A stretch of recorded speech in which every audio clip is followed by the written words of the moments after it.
Olá, meus irmãos, que a paz do Mestre Jesus esteja em nossos corações. Não separeis o que Deus juntou, disse Jesus ao saduceu, que veio ao seu encontro para tentá-lo. Jesus esclarece que Deus nos criou macho e fêmea, para que nós pudéssemos nos unir, o homem deixando sua família e construindo uma nova família com a esposa, e que nós deveríamos nos manter unidos, nesse laço, nesse elo chamado família, que nos possibilita inumeráveis experiências na condução da nossa existência, na busca da evolução. A família é um grande laboratório, onde espíritos afins se reúnem para que possam evoluir juntos. Muitas vezes essa afinidade é por gostar das mesmas coisas, de ter um sentimento de união e desejo de prosseguir juntos nas inúmeras jornadas, né, que nos são oferecidas através das reencarnações. Muitas vezes, essa união se dá para que possamos resgatar os erros do passado e esse elo de amor relacionado com a família nos possibilite os meios para que possamos superar nosso orgulho, nossa vaidade e reviver situações, corrigindo os nossos erros e construindo um caminho de paz, de reconciliação. Muitas vezes a família nos possibilita esta oportunidade, seja com o cônjuge, seja com os filhos, né? Na formação da família, nós temos essa possibilidade de convivência, unidos pelo elo do amor, porque ao renascer, ao reencarnar, ligados a uma família, o laço de sentimentos envolvidos entre esses espíritos nesta encarnação, ele se torna um pouco mais forte quando a família se forma da forma adequada. No texto bíblico, como ia dizendo, os fariseus também vieram até ele para tentá-lo. Eles disseram: é permitido a um homem repudiar sua mulher, por qualquer motivo que seja? Ele lhes respondeu: não. Lestes que aquele que criou o homem, criou-os desde o princípio macho e fêmea, e que disse: por essa razão o homem deixará seu pai e sua mãe, e se unirá à sua mulher, e os dois serão uma só carne. E assim não são mais dois, mas uma só carne. Portanto, que o homem não separe o que Deus juntou. Então Jesus esclarece. Quando homem e mulher se unem na formação da família, deixaram as suas famílias para construir uma nova família. Se o laço for divino, se for pela lei de Deus, que é o amor, então ninguém conseguirá separá-los. O homem não separa o que Deus uniu. E foi Deus que nos criou a todos e plantou a semente do amor em nosso íntimo, para que através dela pudéssemos nos desenvolver. Então, quando a união acontece por esse laço de amor, esse elo é muito resistente e sobrevive às vicissitudes da vida, às dificuldades, aos compromissos, enfim. A união pelo amor nos torna fortes e, nesse caso, não haverá a separação. Mas os fariseus não ficaram muito satisfeitos, eles continuaram, disseram então. E eles lhe retrucaram: mas então, por que Moisés ordenou que se desse carta de divórcio à mulher e que se a repudiasse? Ele lhes respondeu: é por causa da dureza de vosso coração que Moisés vos permitiu repudiar vossas mulheres. Mas não foi assim desde o princípio. E também vos declaro que todo aquele que repudiar sua mulher, se não for em caso de adultério, e desposar uma outra, comete adultério. E que aquele que desposar a mulher que um outro houver repudiado, também comete adultério. Isso está em Mateus, capítulo 19, versículos de 3 a 9. E consta no Evangelho segundo o Espiritismo, no capítulo 22. Não separeis o que Deus juntou. Então, esta passagem do Evangelho, ela é muito significativa. Então, Jesus esclarece, olha, a união entre as pessoas deve ocorrer pelo sentimento de amor. Quando houver esse sentimento de amor, não haverá motivos para repúdio. Agora, se a união ocorreu por outros motivos que não o amor, então é possível que haja a dissolução de uma união que não é divina, porque não existe o elo do amor para suportar as vicissitudes, as diferenças. Jesus deixa muito claro a responsabilidade que nós assumimos quando decidimos unir as nossas vidas a uma outra pessoa. Quando ele diz que aquele que repudiar sua mulher por um motivo diferente do adultério e se unir a outra mulher, ele estará cometendo adultério. E aquela mulher repudiada que se unir a outro homem também cometerá adultério. Para a lei judaica da época do Cristo, cometer adultério era crime de morte. Então as pessoas, as mulheres, numa sociedade machista, somente a mulher era responsável pelo adultério. O homem sempre foi vítima inocente nessa situação. Para a sociedade judaica, não se ofendam minhas irmãs. Naquela época era assim. Caso a mulher fosse flagrada em adultério, ela seria delapidada. Até tem uma passagem muito interessante do Evangelho também do Cristo, em que a mulher que foi flagrada em adultério é levada a Jesus em praça pública e eles perguntam a ele, o que devemos fazer? A lei manda que nós a apedrejemos. E Jesus, então, numa luz infinita, pergunta àqueles que a acusam qual deles que não tinha pecados. Aquele que não tiver pecados, que atire a primeira pedra. E todos foram embora. Então, era esta prática da sociedade judaica daquela época. A mulher que cometesse adultério seria delapidada. Então, quando Jesus estabelece que a mulher repudiada, não pelo adultério, mesmo porque aquela que fosse flagrada em adultério seria delapidada e aí o marido não precisaria repudiá-la, né? Porque ficaria viúvo. Mas, se for por outros motivos a separação, aqueles seres, tanto o homem quanto a mulher, não poderão contrair outro matrimônio. Porque então também cometeriam adultério e estariam sujeitos à lei do apedrejamento.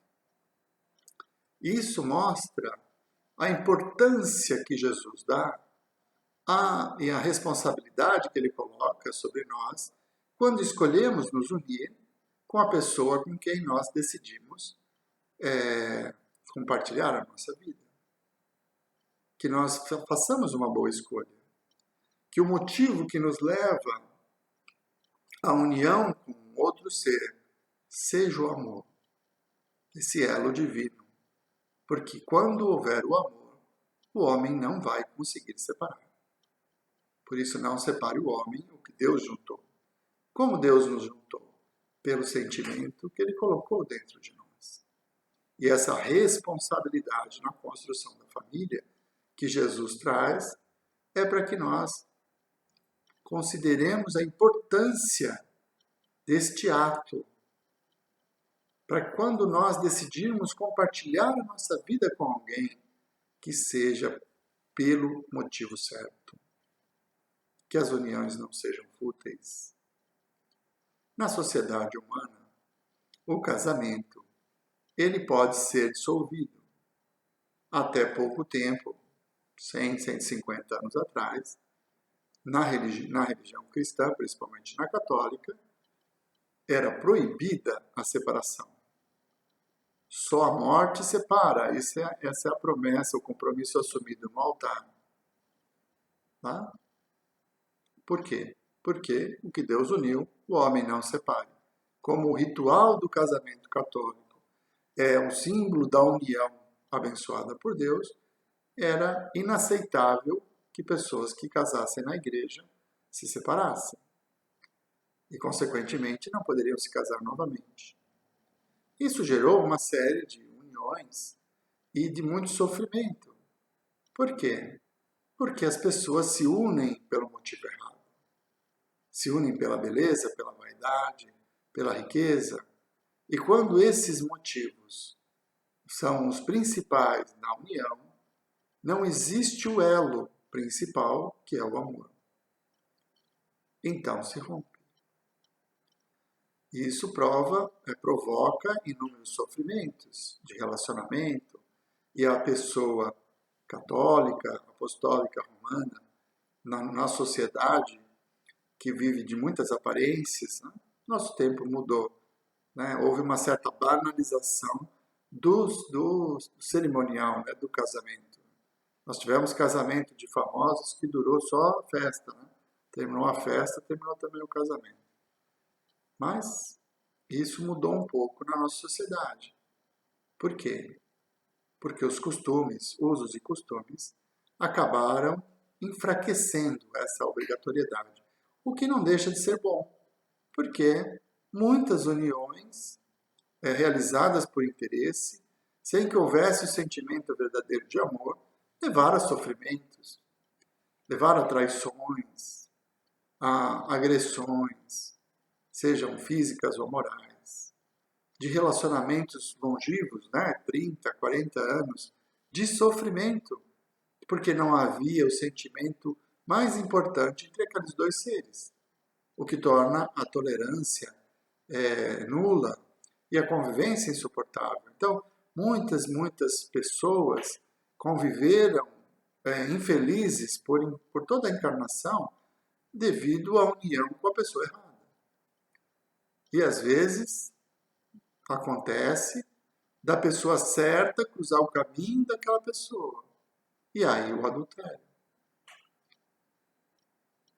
Então, o que Jesus estabelece é que nós tenhamos muito critério na hora de escolher a pessoa com quem nós devemos compartilhar a nossa vida. E se o sentimento for verdadeiro e recíproco, então essa união será indissolúvel, porque acontecerá pela lei divina, que é o amor, e não pela lei dos homens. A lei civil, ela se altera. Ela é diferente de país para país, e ao longo do tempo também ela foi se transformando. Até outro dia, no Brasil, não se aceitava o divórcio. Hoje é natural. Acontece até com certa banalidade. Né? As pessoas se unem pelos motivos errados, se separam e pronto. Vivem a aventura do casamento. Né? Não é algo planejado. Mas tudo isso acontece pela ausência do sentimento. Eu gosto de usar uma frase do Charlie Brown, numa de suas músicas, que ele diz assim: só o amor constrói pontes indestrutíveis. E a imagem desse verso, né, da música, ela é muito poderosa. Por quê? Porque a ponte liga lugares diferentes. Mas ela permite que haja uma troca. Pessoas vão de um lugar para o outro lugar pela ponte. Pessoas do outro lugar voltam para cá pela mesma ponte. Então, quando ele diz que o amor constrói pontes indestrutíveis, é o elo que une duas pessoas diferentes, porque todos nós somos diferentes. Não existem dois seres iguais. E o sentimento de amor, ele faz com que as pessoas desejem estar juntas, compartilhar. E como é uma ponte, quer dizer, é uma via de mão dupla, as diferenças entre o casal, entre os dois seres que se uniram pelo sentimento, elas vão se amainando. Por quê? Apesar de sermos diferentes, apesar das pessoas não agirem da forma que nós gostaríamos, o amor faz com que nós tenhamos uma tolerância maior, que haja uma facilidade maior de compreender o outro, de perdoá-lo, de nos esforçarmos para manter a relação, porque o sentimento de amor é um elo poderoso. Então, só o amor constrói pontes indestrutíveis, que ligam dois seres distintos, com sentimentos, desejos, aspirações diferentes, e que na convivência tudo isso vem à tona, né? Os valores, as importâncias, né? Na relação matrimonial, no convívio dioturno, essas diferenças elas vão surgir. E aí existe o desejo de permanecerem unidos, mesmo diante das decepções naturais que acontecem quando nós conhecemos intimamente o outro. No meu tempo era assim, nós começávamos um namoro e era uma alegria, né? A gente chegava na casa para buscar a namorada, para ter um compromisso, e aí ela nunca estava pronta, e demorava 1 hora para se aprontar, e quando ela chegava, não havia nenhum tipo de reclamação. A alegria de estar com ela, de encontrá-la novamente. Não tinha problema o atraso, mas namoro, a paixão que está ardendo em nossos corações e aquele desejo de estarmos juntos todos os instantes, de fazermos tudo junto. Então, assim como nós tolerávamos a namorada também tolerava os nossos defeitos e existia uma convivência de alegria, o desejo de estarem juntos. Quando chega o casamento e a convivência dioturna, essas diferenças são acentuadas. Então, inicia-se aquele processo de concessão. Ele concede uma parte, ela concede outra parte, porque existe amor. Existe o desejo de estarem juntos, apesar das diferenças. E quando as ações provocam mágoas, quando as ações trazem tristeza, decepções, que são naturais, porque somos pessoas diferentes, esses sentimentos eles têm a tendência a se diluírem com mais rapidez, porque a vontade de estar junto é maior do que a de se separar, quando o amor é o elo que une. A ponte é indestrutível. Então existe a troca, as transformações. Ele, depois de alguns anos de casamento, não será mais como era antes, ela também não. São novas pessoas que viveram experiências a partir da união. Então a tolerância, esse desejo de estar juntos, de perdoar, porque é natural que haja decepções, divergências, conflitos.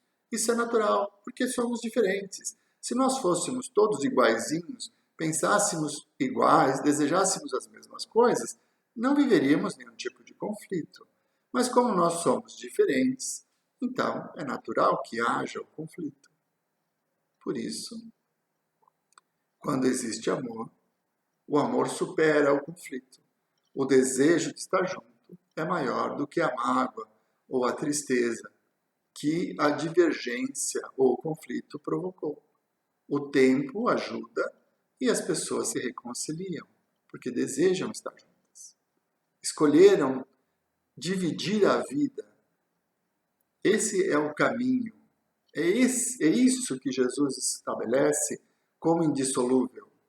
O sentimento entre dois seres que se amam e que desejam compartilhar a vida. E isso não acontece exclusivamente durante uma encarnação. Nós temos o livro Nosso Lar, que para mim é uma descrição da vida verdadeira, né? Porque traz inúmeras experiências e dentro dos personagens que são descritos na narrativa de André Luiz, nós vamos percebendo esses elos indestrutíveis relacionados com o sentimento e não com o interesse.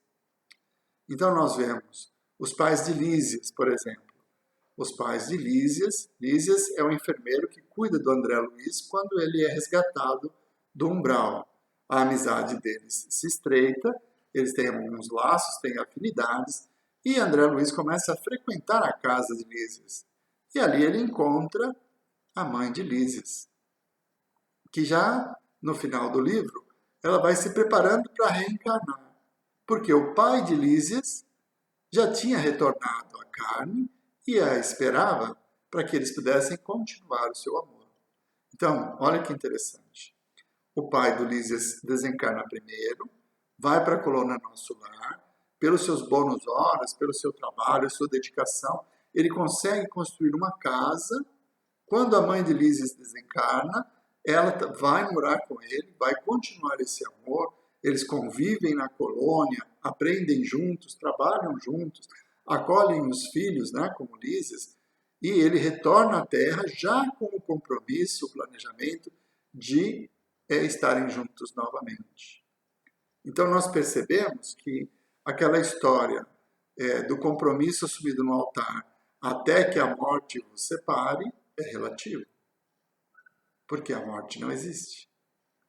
E diante da desencarnação, os pais de Lísias se reencontram na colônia, continuam vivendo o mesmo amor. O que é esse amor? É o desejo de estarem juntos. É a vontade de fazer com que o outro seja feliz, se empenhando ao máximo para que isso aconteça.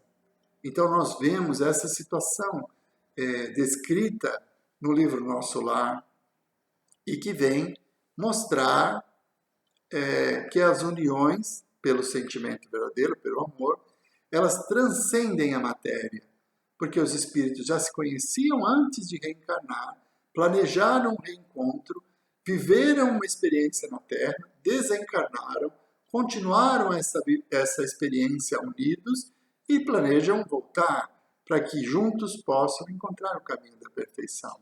Esse é o elo, é o amor que transcende a matéria. Mas e aí? E quando um fica, e no caso mesmo do André Luiz, em que ele, depois que ele desencarna, a sua esposa contrai núpcias com outro homem? Como assim? E agora? Como será? O livro Nosso Lar ele traz explicações sobre isso também, que é a vida do Tobias. André Luiz conhece o Tobias e vai visitá-lo em sua casa, numa condição muito interessante, porque o Tobias vive na colônia Nosso Lar com suas duas esposas. Como será? Tobias se une à primeira esposa, o seu amor, a pessoa com quem ele escolheu viver, tem filhos, e ela, por motivos de evolução, ela acaba desencarnando muito cedo, deixando as crianças pequenas. E Tobias, então, contrai núpcias com uma outra pessoa, a sua segunda esposa, que vem conviver com ele e ajudá-lo na criação das crianças. A primeira esposa não suporta a ideia e se transforma numa obsessora. Ela começa a perturbar o lar porque não admite que o seu amor, Tobias, que fez juras de amor, que tem compromissos de outras vidas para com ela, se unisse com outra pessoa. E ali inicia-se um processo de obsessão e perturbação, muito bem descrito nas páginas do livro Nosso Lar. Até que a sua avó vem ao seu encontro e explica as razões que levaram Tobias a se unir com a segunda esposa. E assim ela entende que aquele anjo que se une a Tobias em segundas núpcias, ela veio para ajudar a criar os filhos, para encaminhá-los na encarnação. E é a partir desse esclarecimento que ela renova os seus sentimentos, né? Combate o ciúme e volta a ter uma vida mais normal. Até que Tobias desencarna e mais tarde a sua segunda esposa também desencarna. E todos se reúnem na colônia Nosso Lar e convivem numa única família. A segunda esposa é recebida como uma filha, pelos laços de afinidade, de amor, existente entre Tobias e a primeira esposa. Então, nós percebemos que esse sentimento que nos une, ele transcende a matéria, quando for verdadeiro, e que nos leva à evolução, porque aquele que ama efetivamente deseja que o outro seja feliz. Então, vai se empenhar, vai usar de mais tolerância, vai se magoar, vai se machucar, é natural. Haverão conflitos que serão superados pelo sentimento maior que é o amor. Então, não haverá separação. Mas, quando os espíritos que se unem na Terra, pelos laços do matrimônio, têm objetivos distintos e não têm esse elo forte que é o amor, então a ponte é destrutível. Os conflitos se tornam insuportáveis, a convivência se torna muito difícil e a separação é necessária. Então, não foi o homem que separou o que Deus uniu, porque Deus não uniu aqueles dois seres que não se amam, que talvez iludidos pelas condições sociais, pela aparência física, enfim, acreditavam que teriam um sentimento verdadeiro e desejo de permanecerem juntos. Mas a convivência faz com que as diferenças se apresentem. E quando não há o amor, elas são insuportáveis. Então, entendemos por essa publicação do capítulo 22 do Evangelho segundo o Espiritismo, quando Kardec coloca o item divórcio, nós entendemos que a doutrina espírita não é contrária ao divórcio. Ela compreende que a separação civil, no caso, a separação de corpos e dentro das leis de cada país, essa separação, ela só formaliza o que já existia, que é a ausência do amor e uma convivência difícil entre seres que não conseguem se suportar, que não conseguem conviver com as diferenças. A separação ela vai acontecer não pela vontade de Deus, mas separam-se aqueles que não se uniram, porque só nos unimos quando sentimos o amor e quando esse amor é recíproco. Muitas vezes, a família se forma com um dos cônjuges tendo o sentimento verdadeiro de amor e o outro não. Então, existem muitos processos de obsessão, de problemas, né, de convivência causados por essas diferenças. A pessoa que ama muito a outra, mas que ela não é correspondida. Isso causa um sofrimento muito grande. Às vezes causa o adultério, né, em relações difíceis e muita mágoa, que se transforma em ódio e que mais tarde, desencarnados, acaba se transformando em obsessão. Esse processo obsessivo, ele vai acontecer quando o sentimento de amor, que não foi correspondido, se transforma em ódio. Eu participo de um grupo de desobsessão e já conversei com muitos espíritos nessa condição, que por se sentir traídos, por se sentir preteridos apesar do seu amor, rejeitados, desenvolveram ódio pelo mesmo ser que antes era o símbolo da sua vida, era o amor da sua vida. Quando existe a rejeição, a pessoa não se conforma e acaba desenvolvendo ódio. Como pode alguém que ama passar a odiar? Quando o amor não é correspondido, quando não há compreensão de que quando nós amamos alguém, esse alguém que é amado por nós não é obrigado a nos amar na mesma intensidade. Deus nos criou a todos livres, nos deu o livre-arbítrio para escolher nossos caminhos. Então, por maior que possa ser o meu sentimento de amor, o meu desejo de estar com aquele ser e fazer por ele o melhor ao meu alcance para que ele seja feliz, à medida em que ele não corresponde o meu amor, ele causa em mim um sentimento negativo, a decepção. E isso pode levar ao ódio, até a crimes passionais, como há muitos, né?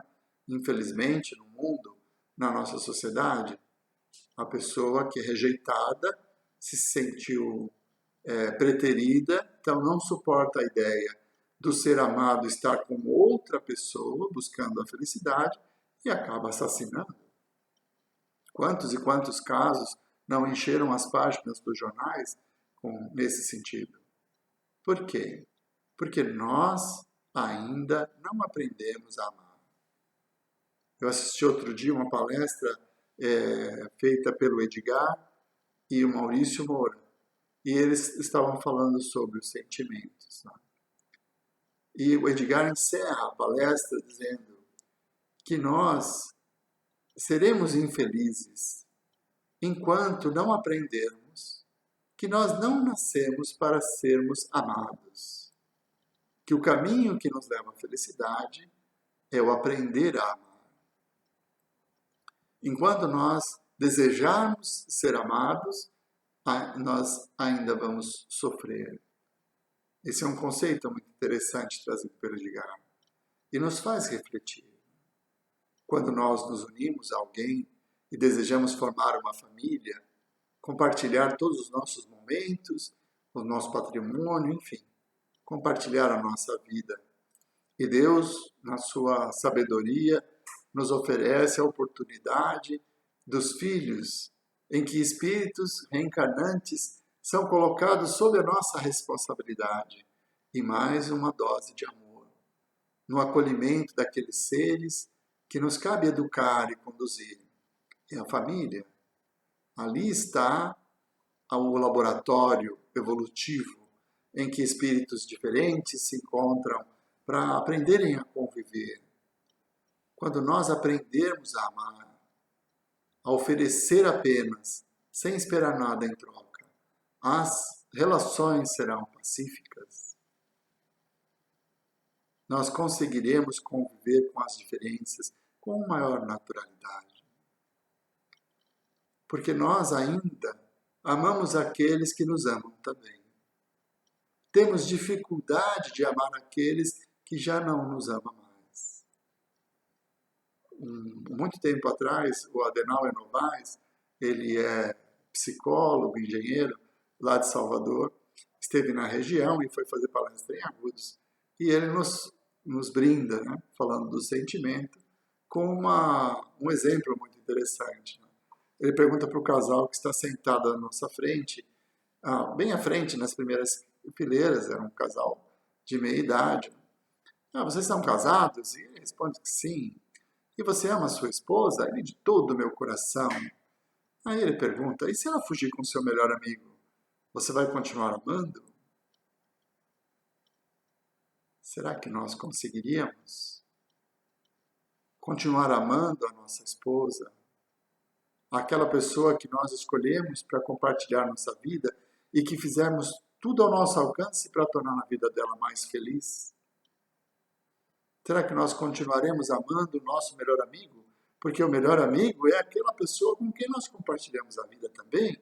É um sentimento muito forte de amizade, de cumplicidade, de convivência. É um amigo, alguém importante para nós.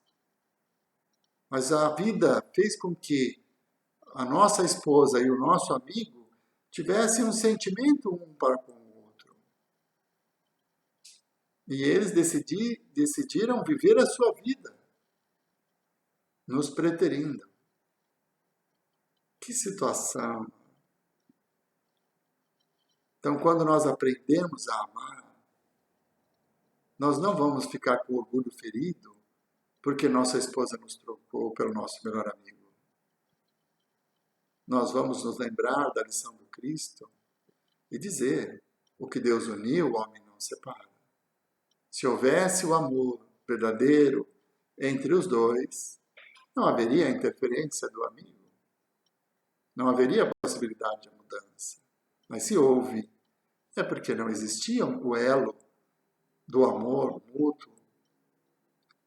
Talvez o nosso amor fosse sincero e verdadeiro, mas se assim ele é, precisamos aprender a nos desapegar e desejar que ela seja feliz, que ela possa seguir a sua vida e o nosso melhor amigo também, que ele também seja feliz.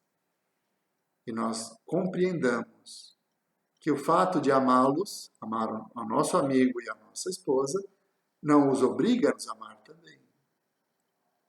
Difícil, muito difícil, porque nós ainda desejamos ser amados e colocamos a nossa felicidade nessa possibilidade. Seremos felizes quando formos amados. E isso não vai acontecer se nós não merecermos, se não construirmos esse caminho. Tá? Então, meus irmãos, a família é algo muito importante, que nos possibilita a evolução e o exercício das leis divinas. O amor ao próximo, como a nós mesmos. A confiança na justiça, na bondade, na misericórdia de Deus, que nos proporciona os meios adequados para que possamos evoluir. Mas jamais poderemos esquecer que todos nós temos o nosso livre-arbítrio, que nós podemos escolher os caminhos que nos levarão à felicidade e aquele com o qual nós convivemos, aquele ser que nós elegemos como a pessoa mais importante dessa existência, a quem nós dedicamos todo o nosso amor, também tem o seu livre-arbítrio e não é obrigado a nos amar com a mesma intensidade. Quando isso acontece, temos os exemplos como de Tobias, como do pai de Lísias, descrito no livro Nosso Lar. Ou podemos encontrar, também na obra de André Luiz, mas no livro Missionários da Luz, uma relação conturbada como a de Segismundo, que acaba matando o seu rival e com a ideia de que ficaria com o grande amor da sua vida, e ela não o quer da mesma forma.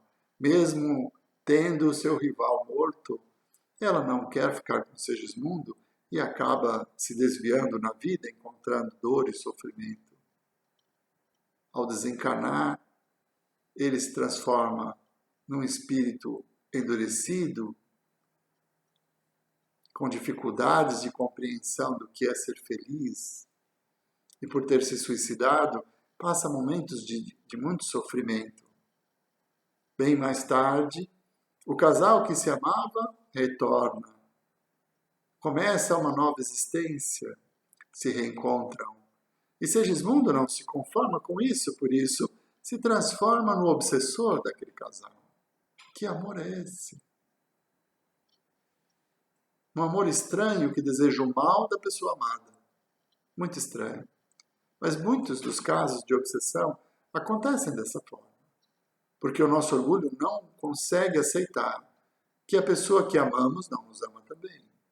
E na descrição do caso Segismundo, no livro Missionários da Luz, também da obra de André Luiz, pelas mãos do Chico Xavier, ela vem e, num dado momento, o encontro na espiritualidade, em que o casal desdobrado vai se encontrar com seu algoz, que é o Segismundo.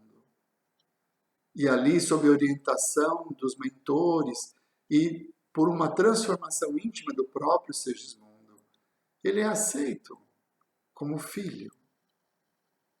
E ele vai reencarnar naquele lar para aprender a amar aquelas pessoas.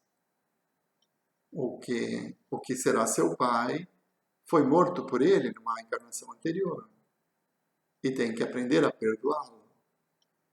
Ou quem será sua mãe era o objeto de amor da sua vida causa de todos os de suas desditas. E ali ele vai aprender a receber o amor dela como mãe e não como mulher. Eles se acertam e Segismundo, então, planeja a sua reencarnação como filho do casal, terminando assim o processo obsessivo e dando condições para que haja a reconciliação. Então nós entendemos que Deus, na sua infinita misericórdia, nos coloca no lugar certo com as pessoas certas para que possamos nos superar, sempre no caminho de aprendermos a amar e não desejarmos que a nossa felicidade venha pelo amor recebido. Nós precisamos aprender a amar e não desejar sermos amados. Que o amor recebido seja consequência, o desejo do outro, sem imposições, sem regras, apenas o sentimento, que une dois seres a ponto de convidá-los a compartilhar todos os instantes da sua vida, desde a hora que acordam até a hora que retornam ao leito para o sono. E muitas vezes, no desdobramento, permanecem unidos, trabalhando em conjunto, vivenciando experiências no plano espiritual. Porque o espírito não dorme, é só o corpo que precisa de descanso. O espírito se desdobra e continua. E quando o sentimento é verdadeiro, quando a ponte é construída com esse sentimento, com esse elo poderoso que é o amor, então ela se torna indestrutível. E as diferenças são meios de evolução, de progresso, na convivência dioturna que nos transforma em seres melhores, movidos pelo amor. O que Deus uniu, o homem não separe. Isso está no título do capítulo 22 do Evangelho segundo o Espiritismo. Quando Deus colocou em nós o amor, é para que pudéssemos nos unir a todos. Por isso que a lei maior diz, para que nós o amemos sobre todas as coisas e amemos o próximo como a nós mesmos. Como amar ao nosso próximo? Fazendo a ele tudo aquilo que gostaríamos que ele nos fizesse. Então esse complemento da lei maior, trazida por Jesus, mostra quando e de que forma nós vamos nos transformar e aprender a amar. Quando nós fizermos para o outro aquilo que nós gostaríamos que ele nos fizesse, nos libertando da necessidade de que ele faça por nós e que nós tenhamos o desejo sincero de fazer por eles. Que Jesus nos abençoe e nos fortaleça. E quando estivermos no nosso lar, possamos orar com o coração cheio de paz, buscando a harmonia, a compreensão, a paciência, para que as diferenças nos possibilitem evoluir e não aumente os nossos débitos para novas vidas. Muito obrigado, meus irmãos. Que Jesus os abençoe.